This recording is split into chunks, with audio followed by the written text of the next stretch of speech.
waaw sama gars yi waaw ma joxe code yi rek code yi quoi code lamb ji quoi Ada Fass ak Gouye Gui waaw Ada Fass code 2 laa koy jox Gouye Gui code 3 pour man Ada Fass doole mu gën a nekk doole xale quoi Gouye Gui fu mu gën a nii sax mais pour man dooley jeg la yor quoi que le dooley jànq la yor quoi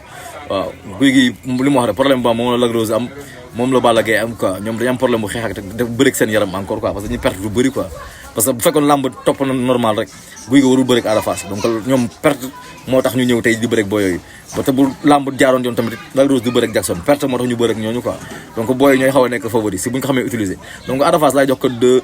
Gouye Gui ma jox ko code 350 sax booy xool quoi parce que yaram bi daa yàqu su daanee dina ma bett trop Ada Fass nag pour mu daan fu mu gëm boppam mais bu dee normal kese Ada Fass moo war a daan bu ñu demee ci Zos ak Liss Ndiago waaw Zos nag moom mooy loolu li ma wax rek moom du entraîné quoi dese na lu bëri mais dafa bëgg lu yomb tey mu def don de sang ginnaaw suba don de dëtt tu vois lu ne lay def quoi mais Zos bu entraîné dëgg mën na am dara quoi donc ñaar ñooñu ñoom ñaar ñëpp code 2 laa leen jox parce que tey jii bëri Liss Ndiago dafa xaw a yéex quoi waaw Liss daal convaincre ko ma trop quoi tu vois am na aisance ci xeex bi mais convaincre ko ma trop des na lu bëri quoi combat bi moom it su lay wan ne war na mën a yéeg wala mënul yéeg mais def attention bu Zos amee tuuti doole mën na ko sonal mais Zos moom mooy loolu quoi day teg xel Balla Gaye Tapha Tine waaw Tapha Tine code 2 laa koy jox Balla Gaye code 4 wala code 5 waaw parce que mu basé woo si lamb yi mu mujjee def nii Balla code 5 laa koy jox waaw parce que Balla contre Gris Bordeaux indiwul dara contre Boy Niang indiwul dara jël tànk Boy Niang bi sëgg mëntul sax sigi non kon Balla Gaye man outsider laa ko jox si combat bi Tapha Tine mooy favori waaw bu doon carte teg leen seen xaalis si Tapha Tine quoi parce que man moo laa gën a gëm quoi